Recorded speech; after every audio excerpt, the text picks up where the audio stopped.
Hello and welcome viewers and subscribers of AVG News. My name is Olisi, the son of Nobe.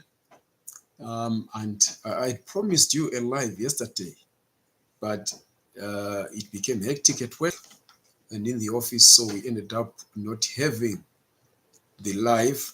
But I decided that today I have to do it because it seems like the madness is continuing, especially on Zimbabwean politics.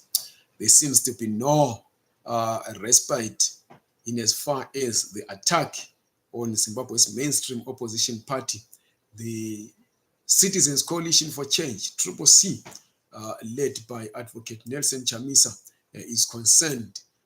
Every day or every hour, we get information that a new attack has happened. It's like the bombardment that is happening in Gaza. There seems to be no end in sight. And this is what we want us to discuss at this particular moment, because at the end of the day, what happens to Triple C affects every Zimbabwean, just like anything that happens to ZANU-PF, because it is the party that is in charge. And we all know that people who bank on the opposition this time around banked on Triple C, led by Chamisa, and they believed that this was the party that was going to be to put ZANU-PF under watch. It was the party that was going to put pressure on ZANU-PF to open that democratic space which has been lacking for a very long time, especially after the demise of the MDC alliance. But now, every day, there seems to be a new twist, and every turn that is happening seems to be a turn for the West. Every incident that happens is worse than the previous one. We saw, first and foremost, a man popping up just one day to claim that he is a member, not only a member, but the Secretary General on an interim basis of the opposition party. And the way that he introduced himself, he was already recalling people who had been elected on the ticket of the opposition, that is Triple C. So this is what we want to discuss today. You can use the comment section on the sidebar on your right to comment or to post whatever you want to post. But what's most worrying is that instead of Sengezo Chabong introducing himself as the interim secretary general just for the administration of the party, for the smooth running of the party, he's introducing himself in a cyclonic manner whereby he is recalling people left, right, and center. So at first, the interviews that he was carrying out, he was claiming that he was doing all these things because, according to him, people were imported from other provinces to Matebeleland, especially Bulawayo, where he claimed that some people who were members of parliament and councillors in Bulawayo were not the people that had won the earlier round of nomination in what was supposed to be the primary elections for the opposition party.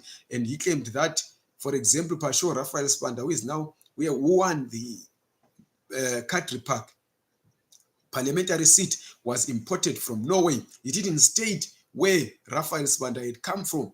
And then he claims that a number of other people were imported to the province and to some wards in the city. Then some people gave him the benefit of the doubt and said, okay, if this is the case, then maybe he's doing it for the people of Bulawayo. There are many, of course, who are aggrieved that if these people had been imported to Bulawayo, still they won the mandate of the people in the city, because voters went there knowing that so and so is a local resident, and they voted these people knowing. Sengezo Chabang himself is accused of having put up his own people. He is accused of having come up with double candidates who contested these people that is now recalling. And those double candidates lost, which means people voted those that they trusted into those positions. So when he is recalling those people who won the elections against his double candidates, against his favorite people that he claims are locals, then it means those people who voted in those constituencies are happy with the people that were put up despite his contestations. So he went on, he recalled them, and some people, of course, gave him the benefit of the doubt. As I've said, there are some who are already tribal bigots who then claimed that Chabangu is fighting this for the people of Bulawayo, who claimed that he's fighting this for the Ndebele people. Although many knew that whatever grievances that Chabangu has, if he is indeed the Secretary General of the party, there is supposed to be a way that he channels this. Because if you are the Secretary General of a party, it means you sit as an executive, you raise these issues, and you have a way of resolving them. But they still gave him the benefit of the doubt. Then all of a sudden, he's recalling, and the people that he is recalling, for example, Prince Tubego Sibanda is a resident of Pinga. Chabangu, of course, is from Mat North, and he is Tubego Sibanda's predecessor. He's the one who was chairperson of the party before Sibanda, but now he's recalling him, knowing that he is a resident of Pinga. So which then now defeats his argument of claiming that these people were imported from other areas. Then he goes on. What does he do? He goes to Harare. He recalls Ian Makone. He recalls his deputy. He recalls 6 other councillors from Harare. Were these people also imported to Harare? This is the question that arises. Then he's gone on again.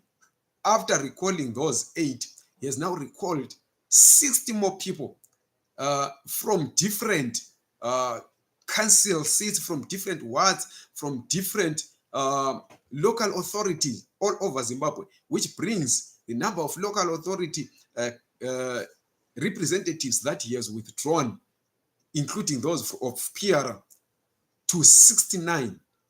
And this cannot be out of a grievance that people imported to Bulawayo or any other province or any other ward or any other city or any other constituency, because you are recalling people who are locals.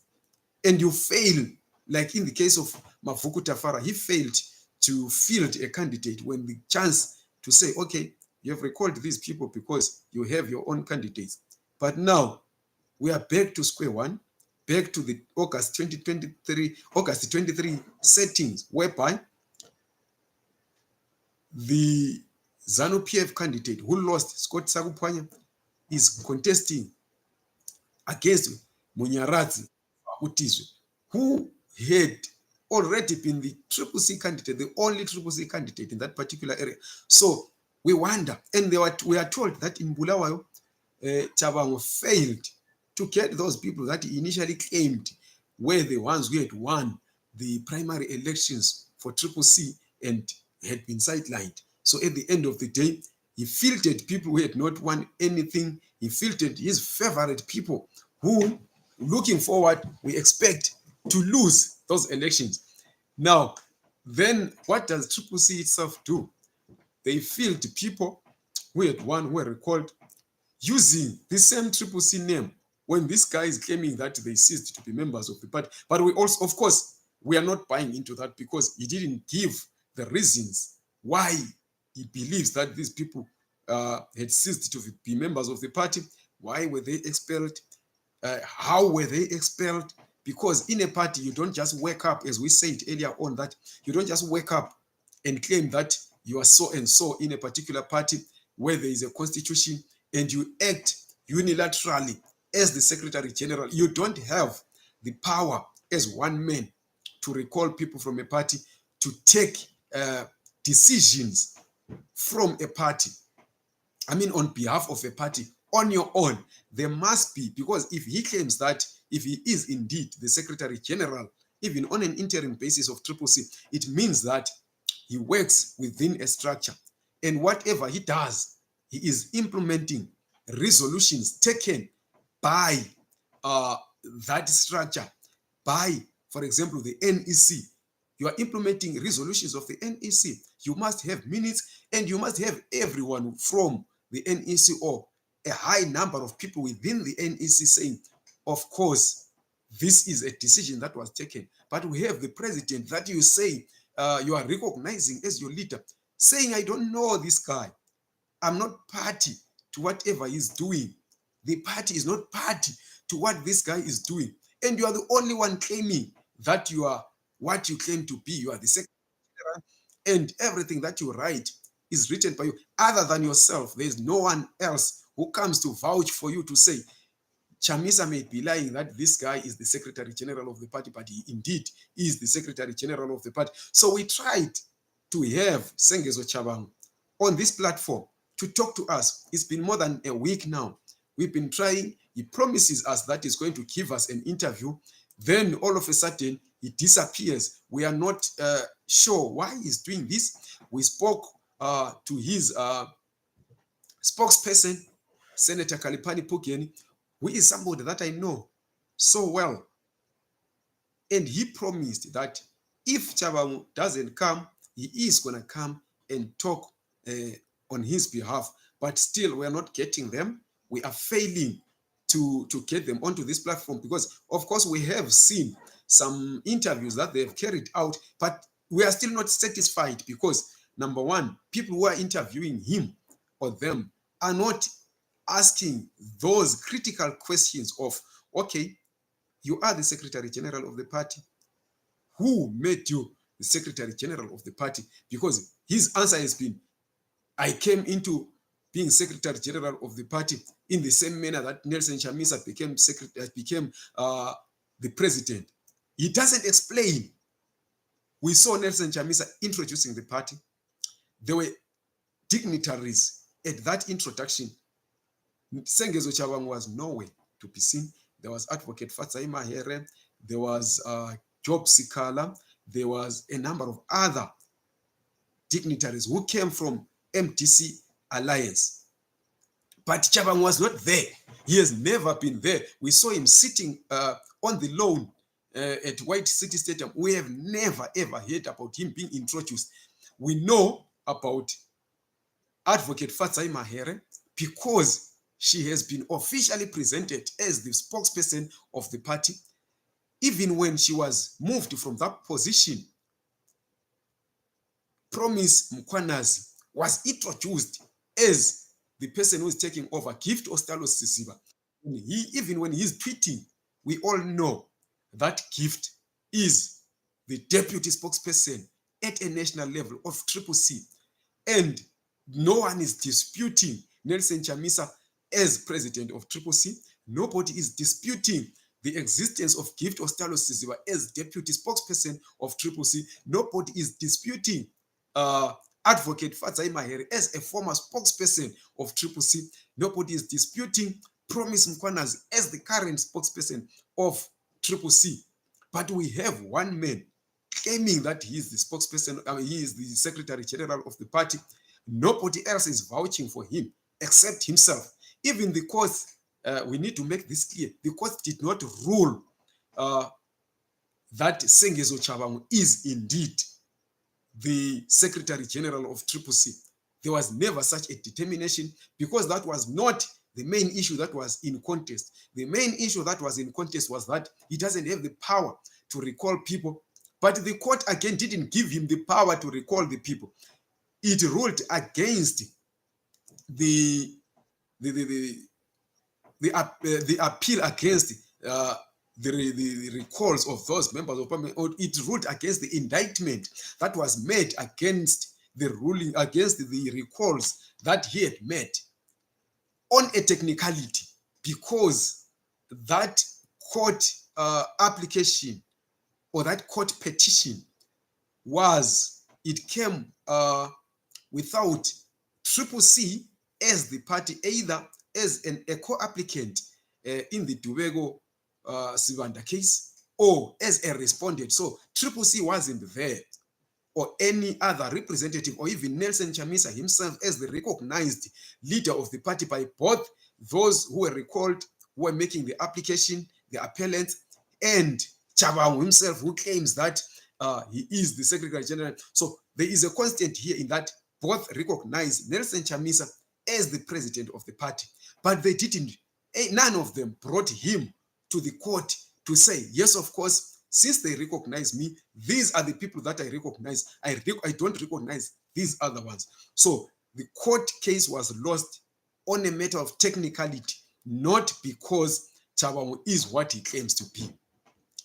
So there was no court ruling which ruled that Chabangu is indeed the Secretary General of CCC. And we are told that this matter has been taken to the Supreme Court. We hope that as they take it there, this time they are going to provide or furnish the court with everything that it needs. But of course, we will not rule out that the courts are captured by ZANU-PF. We have seen some rulings that have gone, with all due respect to the courts, we have seen some rulings that have gone in a manner that leaves a lot to be desired. But what we need is for CCC to expose this capture of the courts that they're talking about. We will talk to those who are writing here. Right, Kalipani, no, he's not a senator. He is a former senator. So where you were a councillor, or where you were an ambassador, or you were a senator, you retain that title even when you have left that position. So then what do we get again? What we get is that there seems to be no urgency, especially on the side of CCC, other than, of course, this appeal to the courts, which is being made also worryingly by those who have been recalled, not by the party president, not by other members of the party who are recognized in solidarity with those who have been recalled. Those who have been recalled are the ones who are taking Chabangu to court, but those who have not been recalled are seemingly taking a lackadaisical approach towards these recalls, especially Advocate Chamisa. We know he's the main target, he's the man being fought in all this. But he's just taking a lackadaisical approach. He's not in an agency to address this issue. And this worries us because people are going to lose trust in him. They are going to lose any confidence in him as a capable political party leader. But there is something that we're going to state here. I am not a CCC member. I am not looking for anything coming out of CCC in terms of improving the lives of Zimbabwean people. But I was happy when CCC fared in the manner they did in the elections that happened on the 23rd and 24th of August, that despite all the odds that were stacked against them, they still managed to restrict ZANU-PF to less than 2/3 majority, because we know, don't buy into the propaganda by ZANU-PF that they are not looking for a 2/3 majority. They are looking for 2/3 majority. They stated this during the campaigns that they want 2/3 majority. What they want to do with it is that they want to change the constitution. Why they want to change the constitution is something that we all are trying to find out. But the fact is they want a 2/3 majority. I wouldn't say Sengezo Chabangu is working for ZANU-PF. Yes, Alec Nyati is saying Sengezo is handled by someone. That 100% is correct. But my belief, which may be wrong, of course, because I'm human, is that Chabangu is being handled by someone within CCC. There is someone who is a coward, or people who are cowards, who are handling him. And to get that, look at the people that he's recalling. Because we all know that CCC has never been a party in tandem. It has never been, since its formation, a party working in unison. We know there are people who are aggrieved that they were not, after the formation of the party, made vice presidents, made chairpersons, made secretaries generals. So they are the ones who are using Sengezo Chabangu in all this. And CCC is a party which has always been torn. I said this before the elections, that the party is torn in factionalism. Unfortunately, there are CCC people who don't want to listen, especially those who support the party, who end up not brooking any diverse opinion. They insult you rather than listen to you. We stated, a number of journalists stated that this issue of saying the party has got no structures, it's got no constitution, it's got no positions other than the president, will lead to a lot of fighting within the party. And this was not going to augur well within the party. And the other thing that we raised is that the party is still segmented around the former MDC factions. There is Triple C Welshman, there is Triple C Thokozani Kupe, there is Triple C Tendai Biti, there is Triple C Job Sikala. Around those parties that they led, we know Nelson Chamisa led MDCT, which was taken over by Monzora eventually after it was taken over by Thokozani Kupe. So he is now leading a new formation that was called MDC Alliance, which has now brought itself into Triple C. Welshman Ncube leading a faction that is linked to the MDC Green, Tendai Biti, PDP, Job Sikala, MDC 99. So all these people still have loyalists whom they had gone with to their old parties. And when I went to Bulawayo in May, before Triple C candidates were announced by Advocate Nelson Chamisa, already I heard that, because I meet these people, most of them, I know them personally, are people that we discuss issues, we meet for a drink, we meet for a pie, we discuss these issues. And they were telling me that, you know what, there is something called the Pioneer Column here. The Pioneer Column is in Bulawayo. It's a people who are tribally linked. These are people of Shona origin who live in Bulawayo, whether born there or coming from other areas. They are there, and they are the nucleus of the people that are trusted by Advocate Nelson Chamisa.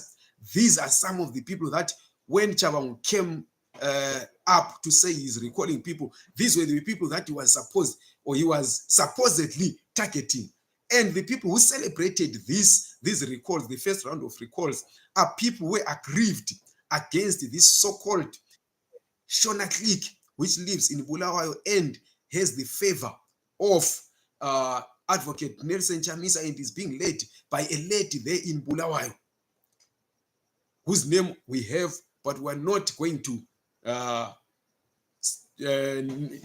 name her here. We're not going to name drop her for obvious reasons. Then there is a group of loyalists to Professor Welshman Ncube who are aggrieved that Prof is being sidelined in all this. The Prof is no longer prominent in Triple C matters, especially after Nelson Chamisa declared that nobody else has a position within the party. Then in Harare, there are people who are loyal to Tendai Biti. You saw in a rally, I think it was the last rally in Harare of Triple C, whereby people were shouting Tendai Biti's name, saying Biti, Biti, Biti. Then now, what we hear again in Bulawayo is that there are people after Professor Welshman Ncube's name was supposed to be forwarded for proportional representation in parliament.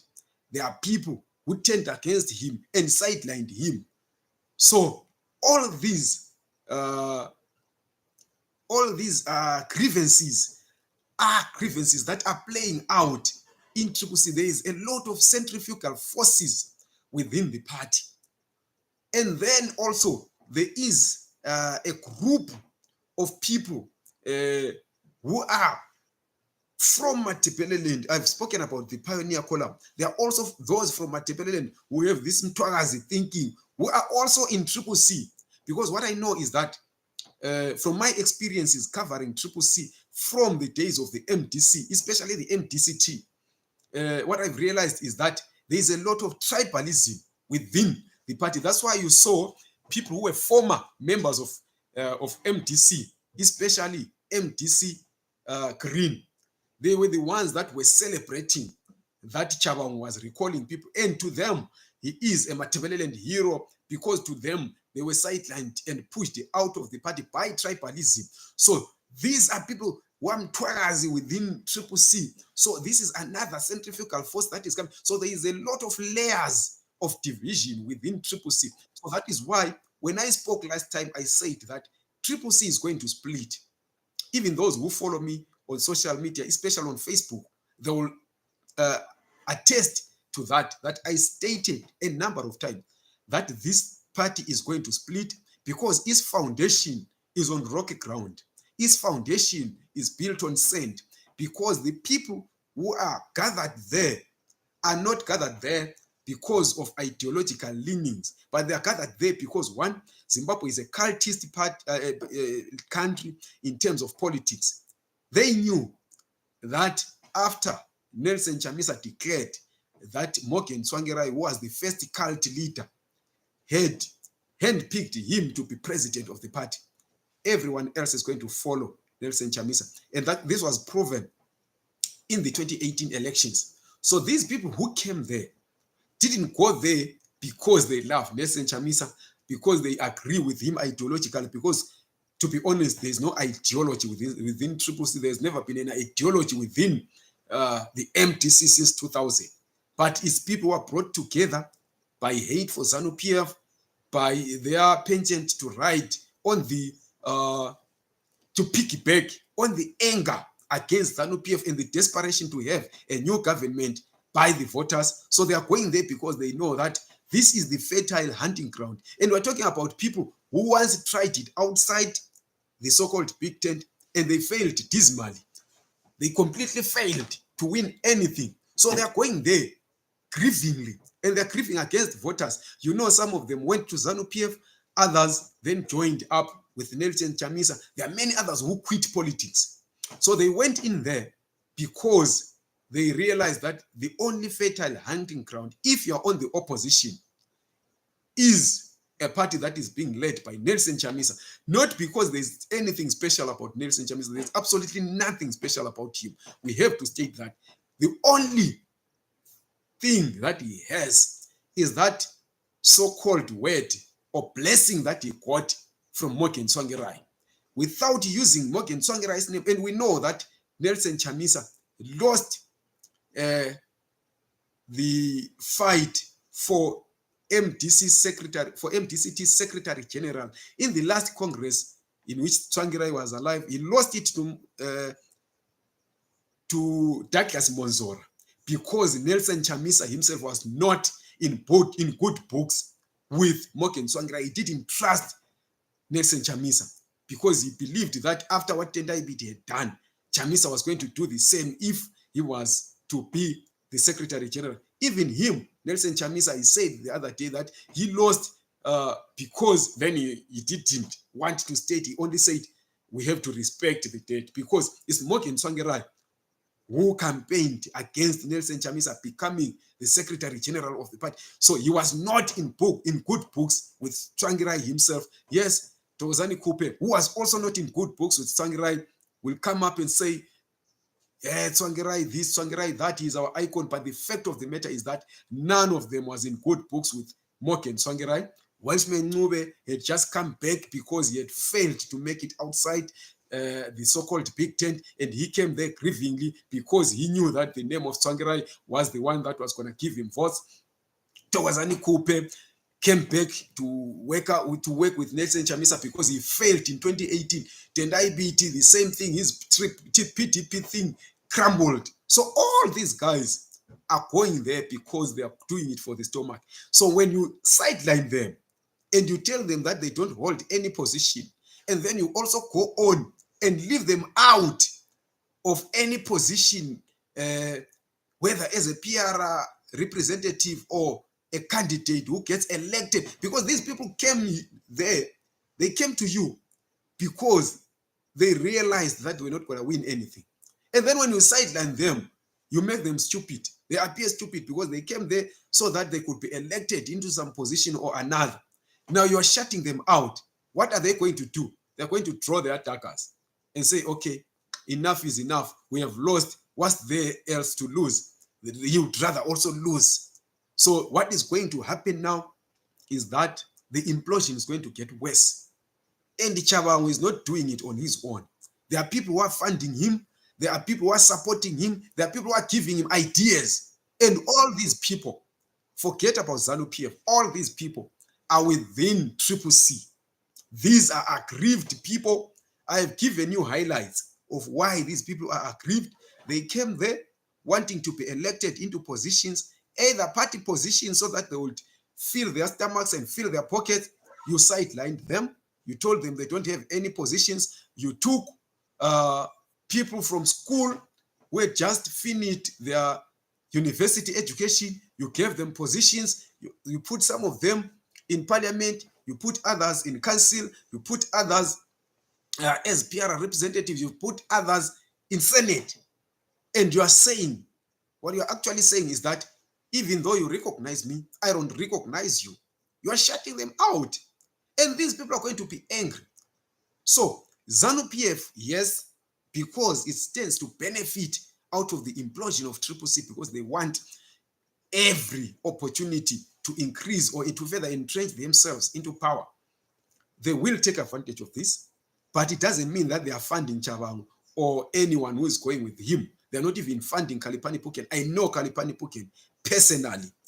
He has got nothing to do with ZANU-PF. He hates ZANU-PF, but he also is aggrieved with what is happening. I will state this, there are several Triple C people from Matebeleland who feel that they are being treated as subhuman, as second-class citizens. This is the Mtwagazi clique that I'm talking about. There are also people within Triple C from Mashonaland who believe that they are entitled to everything. Somebody was commenting on my Facebook post where I was complaining that somebody just does a pick mix of King Lopengula, puts Segezo Chabangu, he puts Togozani Kupe, then he puts Yulet Shuka. The insinuation that he's giving there is that Ndebeles are sellouts. Is that King Lopengula sold Zimbabwe out after tasting Shuka.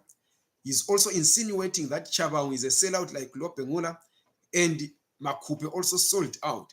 And we are leaving out, we are now tribalizing this whole shit and forgetting that it's not only Ndebeles who have led to the split of Triple C, because we don't believe they are Ndebeles who led to that, but it's people who are aggrieved. And there were people from across the board. I will say from 2005, we saw the split in 2005 was caused by none other than Morgan Tsvangirai. Is the main reason why MDC split in 2005, because of disrespect for the party's constitution. They had a deadlock as to whether the party should contest Senate elections or not. He said, let's go to a vote. He lost that vote, but still, he was adamant that as president, he's declaring. And he split the party. It's not only Welsman Ncube as Ndebele and Gibson Sibanda who left. We had people like Gabriel Chaiva first leaving. We had people like Senator David Coltart leaving. So a number of other people left. So it wasn't a Ndebele thing. It was a power hunger thing. So they split because of Morgan Tsvangirai in 2005. They go towards 2018. Tsvangirai dies. But before he dies, what does he do? Because he's been told by the doctors that you are not going to live beyond so many months. And he knows that his only elected deputy, according to the constitution, is Dr. Thokozani Kupe. They are already fighting with Thokozani Kupe over the issue of the MDC alliance. Kupe is against that. He is for that. Then he says, okay, let me then fast track two of my homeboys, Nelson Chamisa and Elias Mutsuri, elevate them to the vice presidency. Then he dies. Before he dies, while he's in a vegetative state in Mill Park here at the hospital, I won't mention it, Somebody takes his phone, tweets out of a tweet. It's not even a meeting that has been set to say, okay, this is a resolution taken by the president that, or the National Council, that Advocate Nelson Chamisa is now taking over the party. The president is leaving the party to him. A tweet. Somebody tweets and says, the party, I'm leaving the party in the hands of Nelson Chamisa. Then it becomes cast in stone. Kupe goes to court. Chamisa knows that if the president dies, only the elected vice president leads the party towards a special Congress. He refuses to go to Congress because he knows that, number one, he has lied against a man dying, a man who is on the deathbed. You lie against him, you take over the party through a coup. You refuse to go to Congress. The court rules that you too are factional leaders. You cannot use the name of the party. You go on, you go to contest elections, but these people are aggrieved. After having lost, they say, no, we had a party. They go to court. The court rules, rightly so, that you are not the bona fide leader of the party. You are not supposed to be where you are. You are taken out of that position. You have a grievance. You are the one who became unconstitutional. You refused to follow the constitution of the party. Then you start accusing the other person of causing the split. So the second split was caused by none other than Nelson Chamisa. But of course, before that, we had Tendai Biti splitting the party. We had Elton Mangoma splitting the party. They are not Ndebeles. Now you want to accuse Kupe, and then you go out there, you say she's working for ZANU-PF. Yeah, she's the one. No. So the reason why the opposition will not find itself moving forward is because we don't want to take responsibility for where we are wrong. So right now, the party is going to split, and this time, fire and fine, it might be because Chamisa did this or that, but right now where we are, ZANU-PF is going to get an advantage, and we cannot blame that on Nelson Chamisa. This is all because of Sengezo Chabangu, his power hunger, and the people who are behind him. So ZANU-PF is then going to take advantage of that. They've always been taking advantage of that. We also took advantage of ZANU-PF fights when they chased out Robert Mugabe. We even celebrated a coup, not because we had sponsored that coup, but because we're ideologically bankrupt. We've been saying Mugabe must go. We get a chance of Mugabe going. Then we celebrate. We fill the streets of everywhere. So we didn't sponsor that. In the same manner that ZANU-PF is not sponsoring the splits that are happening in Triple C now, this implosion that is happening within Triple C. But you have a party full of lawyers. They're always going to be plotting against each other because once you shut them out, they will remember, oh, when we notified ZEC here, we used the constitution. What does the constitution say? Then they're going to look for loopholes and they're going to use that loophole. We are told there's some guy who is claiming that he is the chairperson of the party right now. Somebody will wake up tomorrow and say, I'm the vice president. And eventually, these things are going to go to court and the court will say, you know what, go and sort your issues out. They're going to hold a Congress and have leadership determined by Congress. Stop making noise here. But what we are going to do, what we are going to have in the meanwhile, is that there will be a serious waste of taxpayers' money in these by-elections. And we don't need that as Zimbabweans. We are a country that is very poor, and for every amount that is going to go out ostensibly to hold by-elections, we know that ZANU-PF will steal. They will dip their hands, they will dip their fingers, and they will steal a lot of money. And the other thing that is going to happen is that the country is going to be ungovernable because tomorrow you will elect someone in a Triple C ticket. Sengezo Chabangu will come back and recall them. You go to another by-election, money will be stolen. Sengezo Chabangu recalls them. Right now, he has totally collapsed the Victoria Falls Town Council. Harare City Council has been collapsed by Sengezo Chabangu, recalling the mayor, recalling the deputy mayor.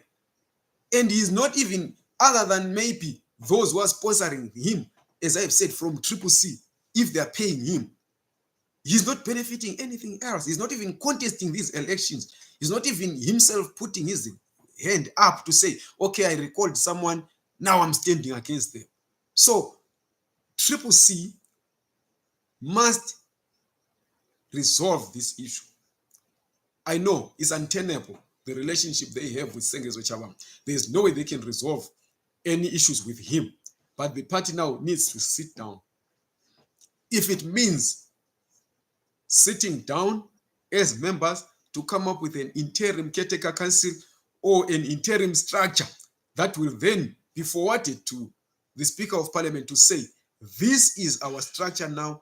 Whoever is out of this structure claiming that they represent Triple C are lying. But you cannot say this person is not a member of the party when you don't have membership cards. You cannot say this person is not a secretary general of the party when you don't have a secretary general of the party, and you say that such a structure doesn't exist. So who does the administration of the party? You can't have the president being the political head and also running the administration of the party. That's total rubbish.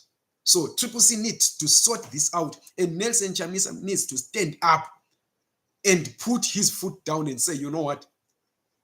This is my party. This is the time that he has to say, this is my party. This is my head here. You cannot say, as Sengezo Chabang is claiming that, no, I'm using the party logo. This is somebody's face. How can you dare say you're using the party logo and you're using somebody's face? And this person is saying, I don't know you. You are not what you claim to be. You say he is the president because you know that his name, his face has got political capital that you need. And then you cling on to it. He says, I don't know you. You have been divorced, or you were never married to start with. You were never even dated, but you claim that, no, he's my husband and I'm doing everything in his name. When he says, you're even telling his children that you don't belong here. Ivaipano, Hambani. When the guy is saying, I don't know you, I've never married you, I've never even dated you, but you still cling on. So let me read what is here before you go ahead. Sengezo is handled by someone. Mwana wamnanga kwa Chabangu. Her mother is in Zambia. No. This is what I'm talking about. Let us stop being personal. Now, when you are saying that Mwana wamnanga kwa, you're involving this guy's parents in things that they've got nothing to do with. We need to grow up as Zimbabweans. You have insulted me as well here for stating the obvious, that what you have been led to believe is wrong. Then you start insulting people. You need to think out of the box to say, okay, I don't like what this person said, but could it be true? Then you have to sit down and review these things. Don't just just insult people. You are insulting Hopewell on Twitter. You are insulting everyone who doesn't agree with you. And right now, the things that we warned against, that you were told are going to happen when you insulted people, are happening right now. We told you that for as long as you don't have a structure, ZANU-PF is going to take advantage. Now somebody within your own party is taking advantage. For as long as you don't have membership accounts, even if dished out freely, you are not going to account for your own membership. For as long as you don't have membership registers. And now this thing is playing out, but you insulted us when we told you those things. And now you're coming back. We told you that there will be no such extraordinary summit about Zimbabwe. You are still being misled into believing that there was one. Some papers are telling you lies and you are believing them. We tell you that this thing was Saturday. There is no reason why SAT would hide that we discussed in Zimbabwe.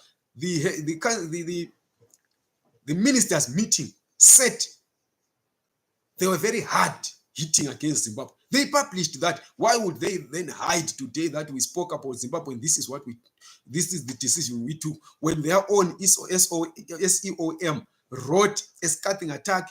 They adopted it. They wrote this scathing attack. They published it. The ministers said they spoke against ZANU-PF insulting the SEOM head, that is Nevas Mumba, and the Zambian president. They still published that. They made it public. Now they would say, why would they sit and say and discuss Zimbabwe and then claim that they didn't discuss Zimbabwe? Some of these things we need to think. We must use our heads to think. Don't be lied to by anyone just because they know that you are desperate for this, or because they fear that once they tell you the truth, they're going to insult them. Let's stop this thing. Don't involve people's parents because you wouldn't like it when people start involving your own parents. So Amos Sitole, with all due respect, if you're insulting Sengezo, fine, insult him for whatever he's doing, because everyone is angry with him right now for what he's doing, empowering ZANU-PF, but don't involve his parents. Aibonge Mguni says it's better to lose hope in ZANU. We have been in power for 43 years than Triple C is. You're right. You are right. People have lost hope in ZANU-PF. I don't think other than the rural electorate who are being misled and continuously being misled, and who have, as the pro-democracy forces, neglected, we have not gone to them to say, why are you still voting ZANU-PF? Because we need to understand them. Let's not just dismiss them as illiterate people, or dismiss them as people who have been intimidated into voting ZANU-PF, because we know, for example, in Matebeleland, people, even during Kukura Wundi, when they were dying every day, they still, in 1985, jumped on top of dead bodies to vote ZAPU. They voted against ZANU-PF still.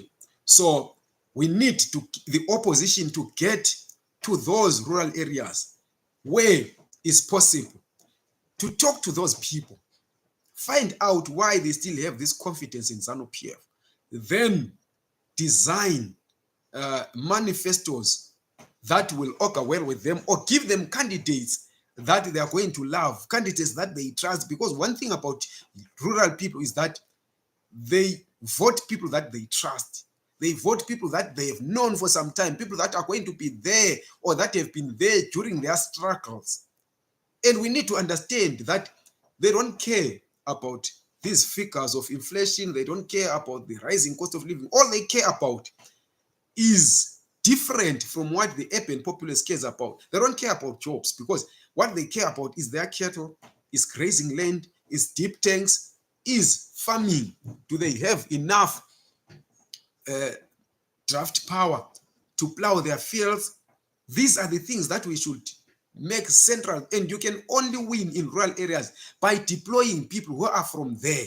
The good example is Triple C winning in Mbulilima for the first time after a very long time, and winning in Beitbridge for the first time after a very long time, and Lupane, I think it's Lupane East, for the first time in a very long time. So it shows that they deployed people that are trusted by the local community, that already have the favor of the local community. If possible, Chamisa had come up with a good thing to say, locals, the citizens are going to give us their preferred candidates. But then you backtracked on that and started putting people, allegedly, this is an allegation, who were not trusted. And now they are fighting. But there is more beyond parliament and councils. I don't know. If you are still online, Moria Munyai, maybe you can write.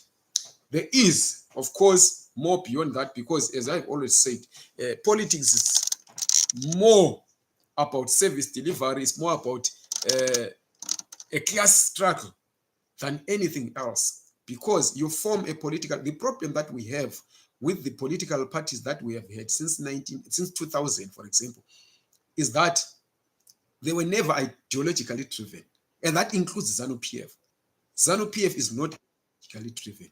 That is why, after winning an election, they will tell you that we're already planning for the next election.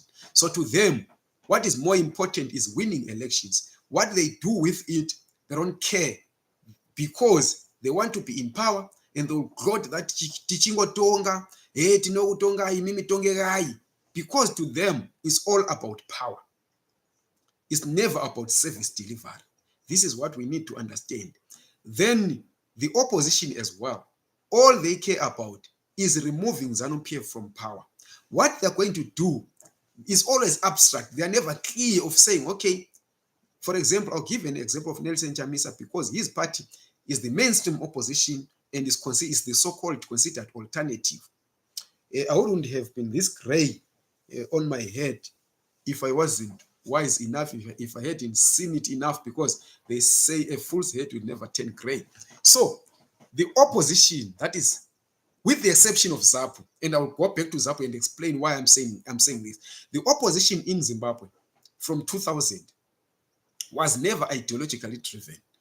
That is why when they came up, they said Mugabe must go. Mugabe went, we saw nothing. Any change, there was no change. They took over our cities because they didn't have a well-planned way of bettering the life of the people in the cities. What did they do? They took over beer halls, they them out to their favorites who are members of the party. And for example, in Bulawayo, the biggest cash cow of the Bulawayo City Council before the MDC took over were the beer halls. Ingwebu was flourishing in those beer halls that were owned by City Council. But when they took over those beer halls, they rented them out to their own members. These members failed to run them. Now some of them are churches, you see. So they lost a source of revenue there because they didn't have a plan. Nelson Chamisa talks about bullet trains. He talks about my airport, Pambapako. He talks about free health care, free education.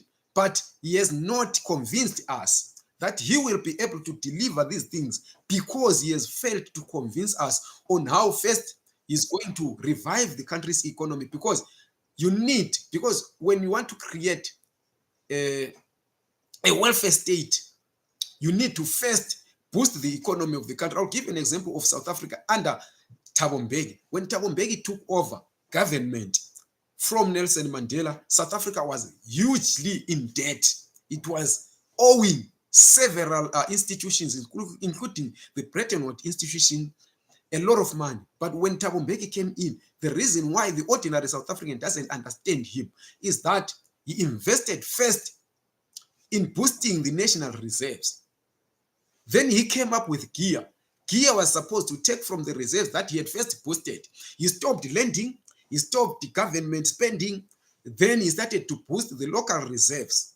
And when he left, even the ministers that Thabo Mbeki appointed, they were the cream de la cream. And that is because he had a plan. This plan played out because when you have a certain formation as a coach of soccer, I love soccer, you will then use players or deploy players that are suitable. First, you will sign players that are suitable for your style of play. And then you are going to choose teams based on your type of play.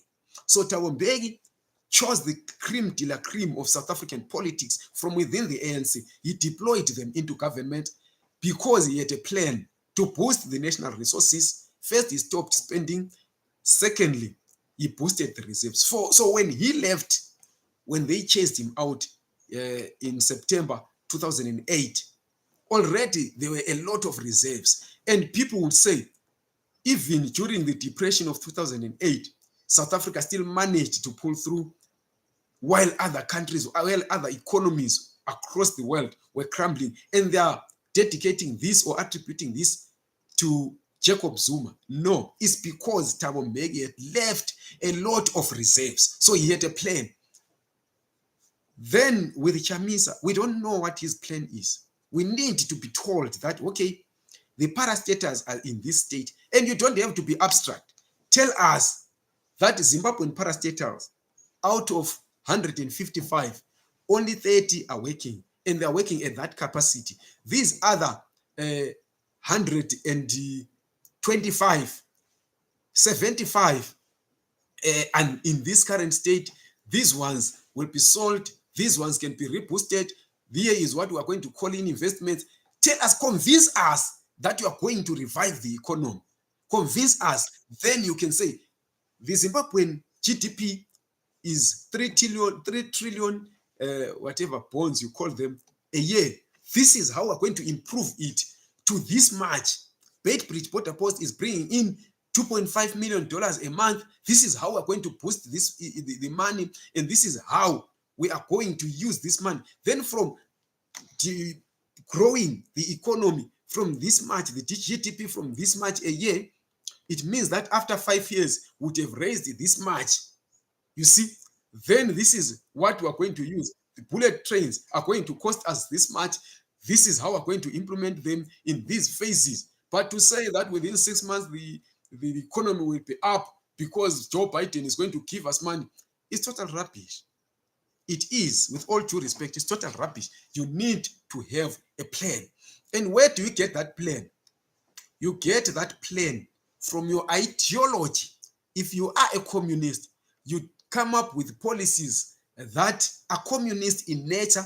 If you are a socialist, with policies that are socialist in nature. If you're a capitalist, with policies that are capitalist in nature. If you're a social democrat, which it is a term that our opposition is abusing, you have to have a plan, and your policies will be determined by the ideology. So if you don't have an ideology, it means that you believe in the politics of anything goes. That is why we end up having these celebrity pastors as political party leaders, having these motivational speakers, because nobody can cheat you like a motivational speaker. That's why you have these false prophets stealing people's money, becoming celebrity pastors, is because these people are gifted in the mouth. I'm not gifted. I wish I was one.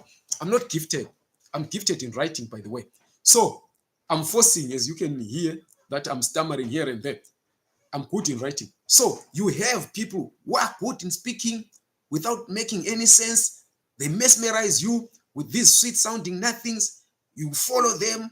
You believe that Barack Obama, but Barack Obama, of course, he had some intellect, he had political understanding in his head, like Joshua Nkomo. I said I'm going to talk about Zapu. So we follow these people who don't have a plan. Right now, the party is crumbling. When we told them that you guys are lawyers, this thing is going to crumble, it's not going anywhere, they didn't listen, because you were telling them that we hate them. People were telling me that I hate Nelson Chamisa. In the run-up to the election, I always pointed out the follies. And one other thing about Nelson Chamisa is that he's just like Sengezo Chabam. They are power hungry. These two guys are power hungry. So the other thing, before I even forget, is that the opposition, the mainstream opposition in Zimbabwe, was captured in 2018. We may like it or not. We may say Sengezo Chabam is working for ZANU-PF. Yes, what he is doing now is benefiting the faction of ZANU-PF that is in power. But the fact is, the opposition was captured by ZANU-PF in 2018. When Nelson Chamisa went into bed with the G40 faction of ZANU-PF, the likes of Jonathan Moyo, now he's fighting for Xavier Kasukere because they were together. They were the ones who were fundraising for him. He took some decisions that compromised the MDC alliance, and he made some compromises. We are going to talk about this in a deeper scale later on, not today, of course, but he compromised the opposition. He went to bed with the wrong people. You saw even during the campaigns this year, towards this election that just ended, he was busy talking about Robert Mugabe. There is nothing that any sane person can idolize in Robert Mugabe, a person who killed 20,000 civilians ostensibly while fighting dissidents. Robert Mugabe is the author and director of Kukura Hundi. He is the author and director of the ZANU-PF as we have now. He is the godfather of everyone in ZANU-PF. He is the godfather of Emerson Mnangagwa. But Emerson Mnangagwa campaigning this time was talking about himself. He never even once spoke about Robert Mugabe. The only person who spoke about Robert Mugabe is Nelson Chamisa. And then you want to tell us that he's not working with them. He brought in G40. Then when Mnangagwa saw that this guy was bringing in the G40, they then made their own attempts to capture the opposition. They captured. So the opposition right now is ruptured between two warring factions of ZANU-PF. Right now, Nelson Chamisa has got people who are advising him, who are former CIO, who are current CIO, and members of the military intelligence who claim that they were sent by Chiwenga. And Mnangagwa knows all these things.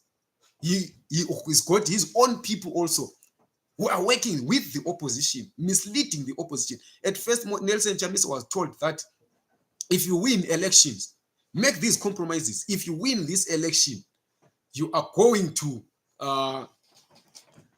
we will help you take over power. He claimed he won the election, God is in it, God has answered Zimbabwe. Nothing happened. Then they lied to him again and told him that they were putting pressure on the SADC to reverse the election outcome.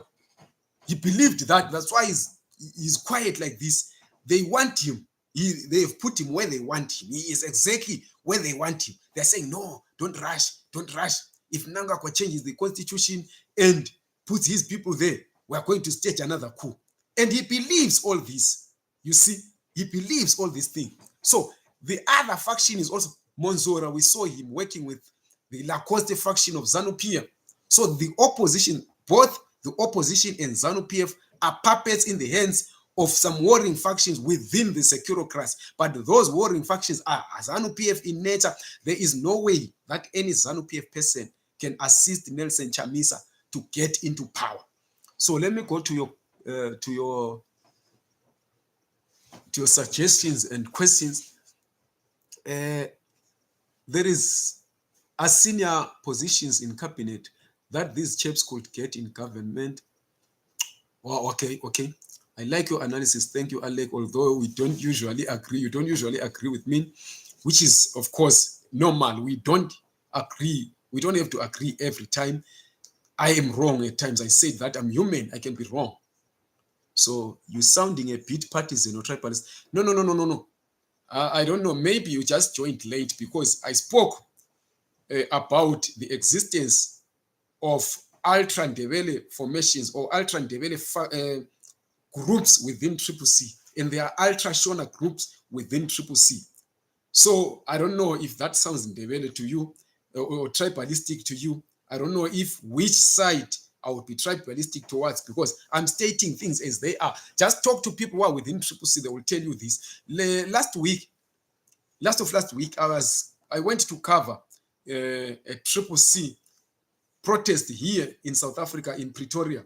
And I told some people before we went there that, you know what, your people are going to be recalled. And the Speaker of Parliament is going to uphold these things. And there are going to be more recalls. Floodgates are going to be opened. They still don't believe me because they say Chamisa has got everything covered. And I told them that he's got nothing covered because he's also trying to find solutions. We have to be fair to the young man. It's not entirely up to him. Even his supporters should talk to him. Even those that are around him should help him, because he's just one man. He also has his own limitations. We need to assist him. But the only way we can assist him, especially for us in the media, is to come out here, say these things clearly. But when you insult us, some who are weak would rather tell you what you want to believe, as is happening right now.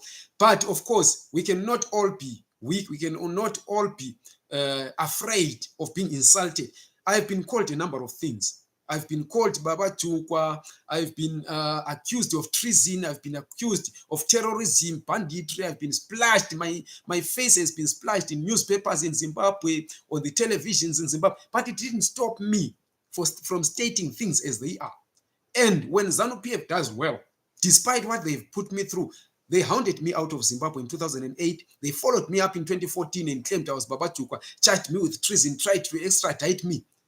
But because I love Zimbabwe, and to me, politics is never personal, I always say what is good for Zimbabwe. Even if I'm a member of a party, I will still be very critical of that particular party where I believe that they are wrong, because I love Zimbabwe. So we need to agree with each other where the central part of the message is to make Zimbabwe better. So we have to be very, very open with each other and be genuine with each other. So I'm not partisan. I'm not tribalistic. To be honest, I support neither of CCC and ZANU-PF. But one thing that I liked was CCC stopping ZANU-PF from getting a 2/3 majority, because we know that power concentrated in ZANU-PF is very, very poisonous. You are just a journalist, my king. Chamisa is a leader who is fighting mafias. What do you do for your country? I am just a journalist. But this notion of believing that only politicians are those that are the ones that are fighting for the country is unfair. Every Zimbabwean, even a church minister who goes to pray every day without involving themselves in politics, are fighting for Zimbabwe. Even a child who was born today and stepped onto that soil where sweat, blood, and tears fell for Zimbabwe, is fighting for Zimbabwe. Chamisa, yes, he's fighting for Zimbabwe, but to then claim that we are not fighting for Zimbabwe because we are the ones who are amplifying, we are giving him a platform, we are the ones who are amplifying his voice. We are also fighting for Zimbabwe. We are the ones who report about these excesses of ZANU-PF. I've just told you that at some point, for nothing else that I did other than just committing a crime called journalism in Zimbabwe, I was classified as a terrorist, as a bandit. For 12 years, I couldn't go to Zimbabwe because I was classified as Baba Jukwa, as someone who was trying to unseat a constitutional elected government. So if that is not fighting for Zimbabwe, then I don't know what is. At least Chamisa is in Zimbabwe, he's running his business, he's enjoying. I'm outside the country, not because I want to be here. South Africans are calling me names every day. They're insulting me every day. And I can't even see my relatives. I couldn't even bury the people who brought me up because of fighting for Zimbabwe. If you would have it that way. Form your party, Puti. Don't attack Chamisa. If you appoint someone for other fingers, you are pointing you. I don't understand what you are saying, but this courage, Wunga, of course, this is what he always does. The reason why we are alive here is because we want to assist each other to take over. It's not a Chamisa fight. It's not a Triple C fight. It's a Zimbabweans fight. Whether you like it or not, whether I'm in your party or not, for as long as you have formed a party and put it there in the public, it makes me a stakeholder because you want to govern a country that I belong to. Right now, you want the whole of Bulawayo. I am a Bulawayo citizen. You cannot therefore tell me that if I'm aggrieved with how your party is running Bulawayo or is failing to run Bulawayo, I should form my own party. It doesn't work that way. This is where you guys get it wrong. You want to be praised all the time. You want people to agree with you all the time. We are not going to do that. We are not robots. Where you do wrong things, we are going to tell you in the face that here you are floundering, that here you are getting things wrong. And right now, Triple C is getting things wrong. And Nelson Chamisa is part of the road. Don't worry, my brother. The future is coming. It's almost here. I hope so. I hope you have a plan. You are dreaming, bruh. No matter what you think, people, they don't just like they actually love Nelson Chamisa. But this is what I've said, just because of our cultist politics, people love Chamisa. He is the most loved opposition politician right now. That one is a fact that we can take away from him. Give credit to him for that, because I believe he did a lot. He did a lot to get to where he is. That is why I am saying I'm angry with Sengezo Chabangu for tearing apart what Chamisa built, what Triple C built, what every Triple C foot soldier built, and what every Zimbabwean voter helped to build. Give it to Chamisa. This is not the first time that I'm saying this. Even towards elections, I said people should vote Chamisa because he was the only hope. He was the only one who stood up to show that indeed he's ready to fight for a better Zimbabwe. I will not take it away from him. I don't agree with him personally. I know him personally. He knows me personally. I will give it to him. He knows I respect him for that. But it doesn't mean we're going to agree always. We are not robots. We don't work on remote control. We will have problems with each other here and there. It doesn't mean I should form a party. It means as a brother, I need to advise him. You, as fellow Zimbabweans, I must advise you. You must also advise me. Collective leadership. Chamisa knows why he's not telling you his plans, because he knows that you just complain. What do you do for your country besides attacking Chamisa? I don't know if pointing out someone's limitations with a view of making them realize them so that they work on them is attacking, but I'll give it to you. But nobody, even Zimbabweans in the diaspora, I will tell you this: the fight that Chamisa waged last year, it was wholly funded by Zimbabweans in the diaspora. Zimbabweans who are at home will tell you that they were never made to contribute anything towards membership of Triple C. The party didn't give out cards, people didn't buy membership. The whole campaign by Chamisa was funded by Zimbabweans in the diaspora. I personally funded Triple C campaigns in my home area in Matopo. So for you to say that we just complain, we are complaining because we put our money there. We are complaining because we put our hopes there. We put our efforts there. So you cannot then tell us that we are not doing anything just because we are not members of, we are not actively involved in Triple C in manners that you can see. Triple C members back home will tell you that they know what we did. We personally contributed towards that part. So if you don't know, don't just come and just lash at people without knowing. Say Chamisa is nothing. Who said Chamisa is nothing? So why SAT not talk about Love Mama Duke and many more? 2,000 people killing. That was type of politics for that time. What are you saying? That was type of politics for that time. So are you justifying the death of people? Because somebody who died, who was killed in 2008, and somebody who gets killed now are still murder cases. So you can't say that somebody who died in 2008, it was time for that time. I think you need to get your head checked. Problem, you are not helping Chamisa fighting a wrong person, which is Chamisa, because he is kind. Why don't you bring plans to fight ZANU PF?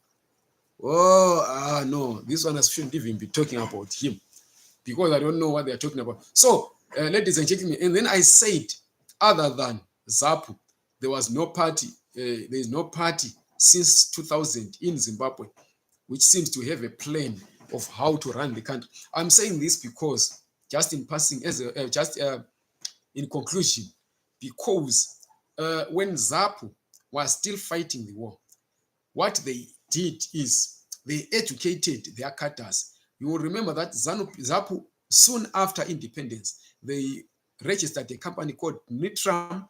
It was for war veterans. What they did is they knew that there would come a time where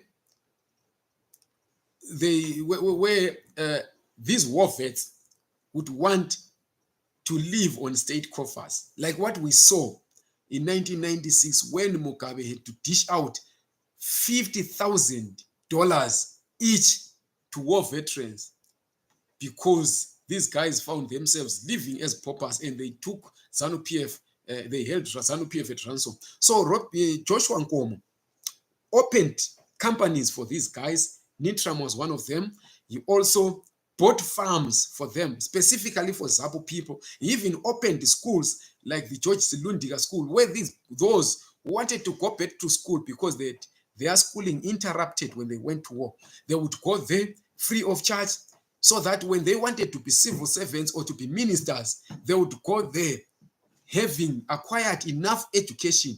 But also he sent people to Libya to train as doctors, to train as teachers. Those who wanted to be in politics full-time were trained as commissars, so that when they came back, they would teach people not the politics of Pasinani, but the politics of ideology.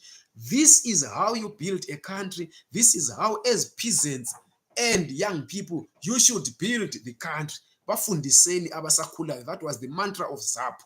Umuntu ongaziyo uyafundiswa, as opposed to ZANU PF saying umuntu ongaziyo kumele achaywe, kumele abulawe, must be killed. So ZAPU also, when Joshua Nkomo became the Minister of Home Affairs, he introduced a model of farming whereby he paired black Zimbabweans with white commercial farmers for projects. In Gwanda, he had an agricultural project. In Makwe, he had an agricultural project. In Kezi and in Yamadlovu Aquifer, where people will be taught agriculture, but they were being taught by those who were already in commercial farming, because you know that blacks were largely, because of the imbalances of the past, were confined to peasant farming, but these ones were paired with white commercial farmers, because Zimbabwe is an agrarian-based economy. He taught them, these white commercial farmers taught them commercial farming. This is how you do it. This is how you balance your books. This is how you irrigate. And he was Minister of Home Affairs by then. But because he had this plan, then he asked Robert Mugabe, please, can you make me the Minister of Agriculture? I've got these projects that I'm already implementing and they are succeeding. And these white farmers are already parceling out part of their farms. Some are even selling to They are ready to sell these farms to governments. Those who have more than one farm, they want to sell these farms to government so that we can do farming at a larger scale, but also teach these black Zimbabweans on how to farm without upsetting the white commercial farm. Robert Mugabe refused. And in 2000, we see him taking over land, dishing it to people who don't have the know-how, who don't have the empowerment, who don't have the tools to turn these farms into productive agricultural zones. So Joshua Nkomo built state-of-the-art hospital in Bulawayo, and he said, government, take over this hospital. I've built it from scratch. Government refused to take it over because they hated him. They were doing the politics of no ideology, the politics of anything called the politics of power. So when he came up with these things, to them, it was a way of undermining them or trying to win power from them. So he had this plan. And if you want to read more about these plans, it's simple. Read Nkomo's books, read his writings. If you want me to share with them, I will share with you. Now, back to the last comments. I love you, my king, but change the way you handle things. Chamisa is trying his best to help us, but the problem of you is that you don't appreciate. Let's say Chamisa decide to resign. What do you I don't believe in the politics of believing in human beings. Human beings will always disappoint you. Zambians are disappointed right now. You celebrated when this Chakwera guy took over in Malawi. Malawians are now fighting him. They are crying because he is not what he promised them to be. I am not attacking Chamisa. I'm attacking Triple C as a party, as I would attack ZAPU if they were the mainstream opposition, as I'm attacking ZANU-PF. And there's very little I can say about ZANU-PF because Zimbabweans know about those guys. They are beyond redemption. They are beyond reproach. But the fact is, Chamisa could do more. His party could do more. We don't want to replace ZANU-PF with another oppressor. We want an alternative. And right now, whether you like it or not, Triple C is not the alternative that we need. Yes, we were happy that they stopped ZANU-PF from gaining a 2/3 majority, and we hope that they will continue learning from their own mistake, because if you don't want to learn, you will never grow. And this attitude you are showing here, it is an attitude that will make sure that Triple C remains stunted. Since 2000, we've been voting the same opposition. We've been getting ourselves smacked in the teeth by the same opposition because of this attitude that you guys are showing. Because when they read these comments, they will say, this one, he hates us. People are seeing him. Let us hold our leaders to account. Let us learn from South Africans. These people know what they are doing. They don't just vote people in terms of cultism. They take their leaders to account. You will see them heckling their own president, because to them, he's not a god. He's a servant of the people who has been deployed by the people to do what? To save the people, not to save their own pockets. You are saying these guys are doing well. You are always complaining. There was a Gold Mafia documentary that was aired by Al Jazeera, and what did we find out? Some of these people were doing business with your Triple C people. You arrest a ZANU-PF person right now. The person who's going to represent them in court is a Triple C lawyer, an official within Triple C. So I don't know what you're talking about. It's the best option. Let's work together. Let's stop pointing. You don't work together by agreeing with everything that somebody is doing. They are the best option right now. Yes. Are they the alternative? No. Are we wrong to point out their limitations? We are not. We are pointing them out so that we can strengthen them, not because we want to bring them down, but because we want to strengthen them. We want them to introspect, to say, where are we getting these things wrong? And us telling them straight in the face that they are getting something wrong is a way of trying to force self-introspection in them, so that they don't allow ZANU-PF to take advantage of them. Thank you very much for tuning in. We will hold another one tomorrow. No, not tomorrow. Some other time. We'll keep you updated, but we'll keep keep on updating you also on the issues that are taking place at home, not only politics, on the issues that are taking place everywhere in Africa, because we are a channel for Africa. Although these days we have been concentrating ourselves on the issues that are happening in Zimbabwe, because there is a lot that is happening. There's a lot of crazy stuff happening, especially with this Sengezo Chabang guy who seems to be trigger happy. He's always recalling people, and he seems to be giving a huge advantage to ZANU-PF. We don't know what he benefits from that, but we will continue to keep you updated of everything that is happening all over Africa. Xenophobia. There was xenophobic violence here in South Africa yesterday. Mtswaledi was briefing Parliament just 2 days ago. He issued a statement just a day ago. Zimbabwe exemption permit. The applications are continuing. Applications for waivers are coming out. A lot of things are happening. There are elections going to take place here in South Africa. Campaigning is getting into fever pitch levels. We're going to be giving you those. So don't forget to subscribe to this channel, like this video, and share it. Courage. Continue, my man.